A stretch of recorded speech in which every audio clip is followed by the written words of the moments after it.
What's good, guys? Gamers Goon here today with your Monday Night Raw review.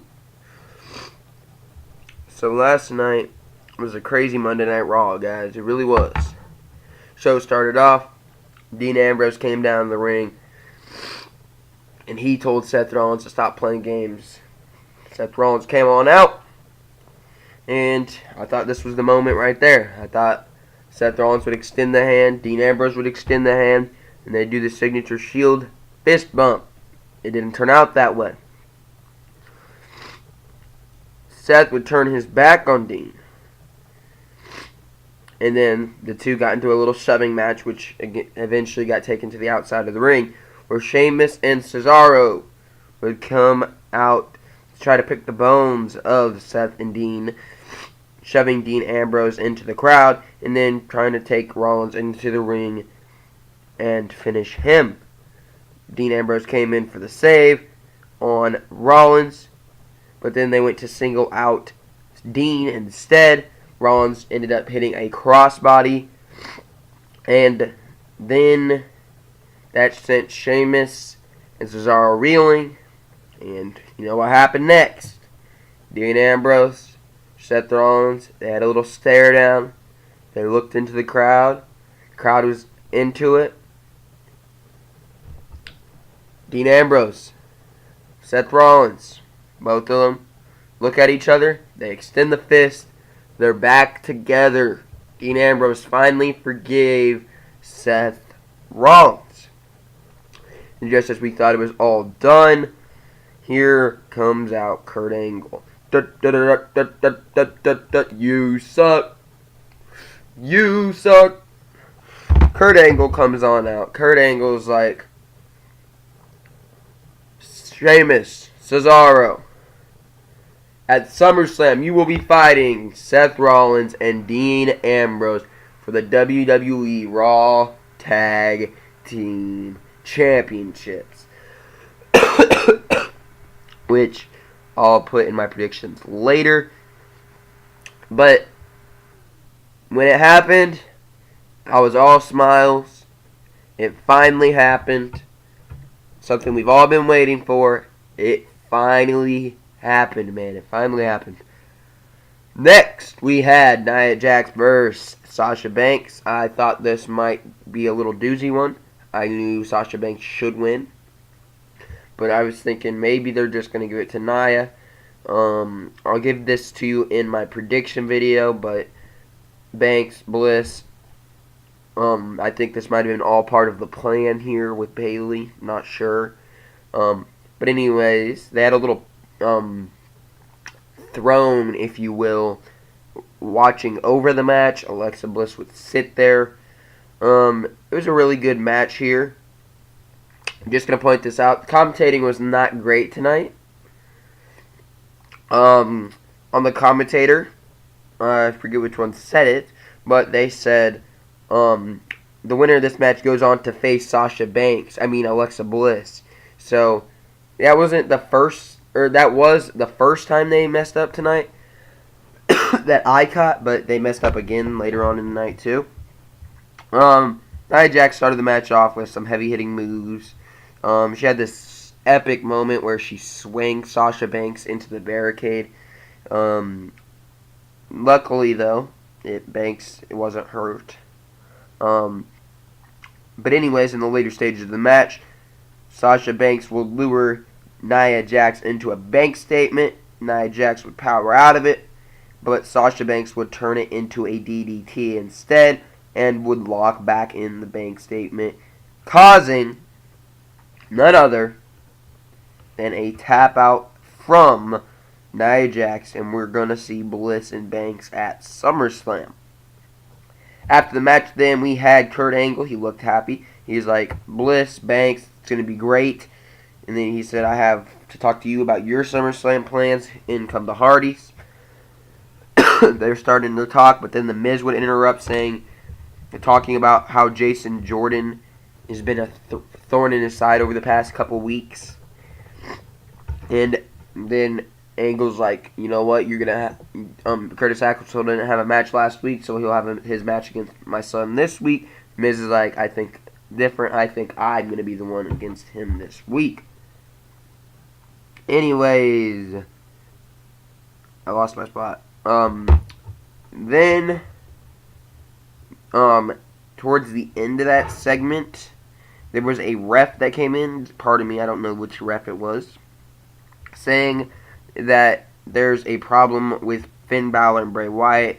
They run off, they find them fighting, they make a match for later on in the evening. And then we have Elias Sampson in the ring. Elias doing his same old stick. He wrote a song making fun of Boston and Fenway Park. Until What's Up, R-Truth interrupts here.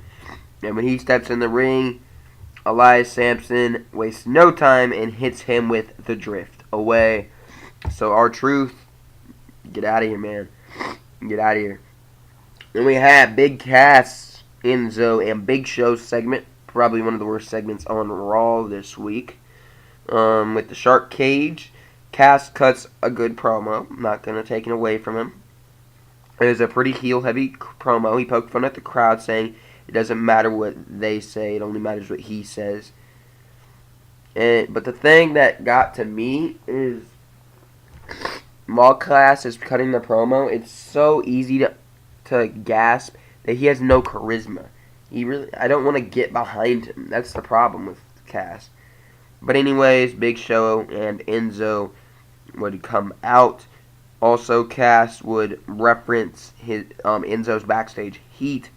He said Enzo needs a friend because there needs to be someone backstage to back him up because he seems to get into a lot of trouble back there. Blah, blah, blah. Enzo came out with the Big Show's aid. For some reason, the club came out and helped him. I know they had a match last week. I'm not sure why they're still doing anything with him. I believe it was Gallows belt. He wrapped around the hand of the Big Show, and they kept smashing the steel cage or the shark cage into the hand so that it would hurt the hand of the Big Show. Big Show then later on in the night said there's no way that he's gonna miss SummerSlam. Why not? Just miss it. Ain't nobody invested in this match, man. Come on, this better be pre-show. Next we had Tozawa versus Neville for the Cruiserweight Championship. This is a thing I can't comprehend. They don't have much patience here, man. They really don't. If this was the plan all along, which it surprised me, going into SummerSlam, I thought Neville was going to retain. I didn't think anybody was on the Neville level. But they gave us the Cruiserweight match on Raw. Tozawa, Neville had a pretty good match. There's a spot Tozawa missed a senton. Neville would then go. He tried to hit a red arrow. That would miss. And then Tozawa would finally hit the senton and dethrone Neville of the Cruiserweight Championship. When that happened, I couldn't believe it. I went into SummerSlam. I thought that Tozawa was going to lose. And if it was planned for Tozawa to win ever, I thought the big payoff would be at SummerSlam, but they wanted him on a Raw. Yeah. I'm not sure how I feel about that. Neville's going to get his rematch. Neville's going to lose now. But I don't know, man. And then Apollo Crews and Titus O'Neil came down and celebrated with Akira Tozawa. So Titus Worldwide got their first championship. They might be on the way to 2 with Sasha Banks against Alexa Bliss. Next, we had Wyatt versus Balor. I understand why they did this match, but I still think they shouldn't have. I do. Okay? So, Wyatt, he ended up beating Balor. It was the waste of the SummerSlam match, basically. Balor lost to Wyatt after Wyatt hit his sister Abigail. And then he hit another one afterwards. And then the lights came out. He had a bucket in his hand and he poured like what looked like blood onto Finn Balor. The ref said it was some acid crap. I couldn't believe that. That was stupid. Then they interviewed Balor afterwards, and Balor said Wyatt has his demons, and at SummerSlam I'll have my demons, making the match official. in the Barclays Center, Finn Balor will walk down as a demon at SummerSlam. Next, we had Miz versus Jason Jordan. Jordan, you knew he wasn't going to win. He was going to hit one of those suplexes that he signatured.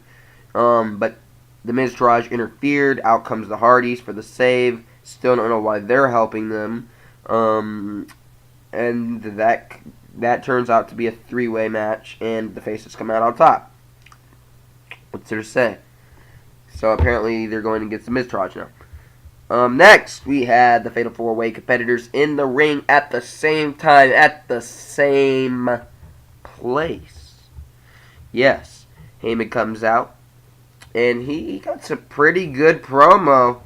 It really bites the line here of being scripted and being a shoot, because he ripped into the WWE and Angle saying that they want someone to be a thief of Brock Lesnar's title, saying that they're putting all the odds against Lesnar, saying that the concept sucks. He says the night Lesnar loses, which is a long way away, is because somebody was more man than Lesnar, and he will rise above Lesnar and hold the championship high.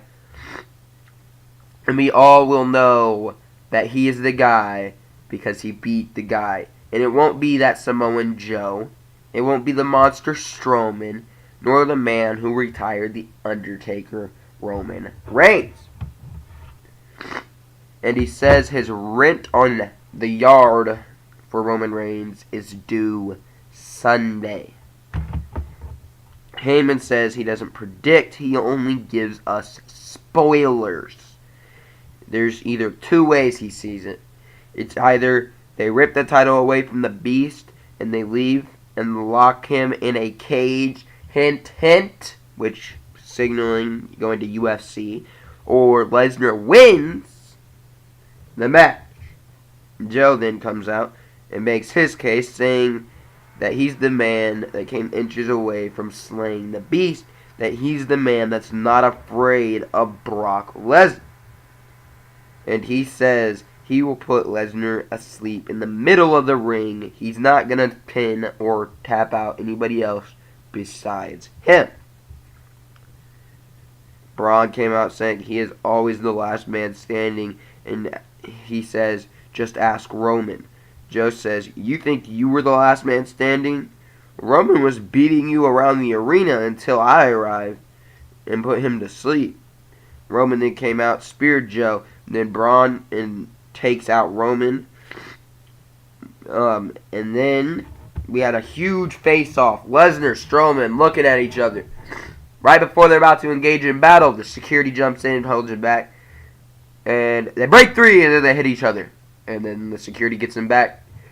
And eventually, they take out all the security. They start brawling. Kurt Angle has to call in reinforcements. He has to bring down people in catering. And they can't do much about it. They hold them back. Huge stare down. Huge moment. Good way to make you excited for the Fatal 4-Way. So that was your Monday Night Raw review and retrospective. It's some good moments on the show. We saw the Shield reunite. We saw what should have happened however many weeks ago happened with Sasha Banks and Alexa Bliss. We got to see a mess of a big show, big cast crap. We got to see Tozawa and Neville change of title. And we confirmed that Balor will be a demon in SummerSlam on the biggest stage of the summer.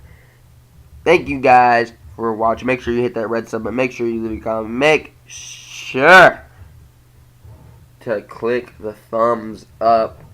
Anyways, it has been Gamers Goon with your Monday Night Raw review.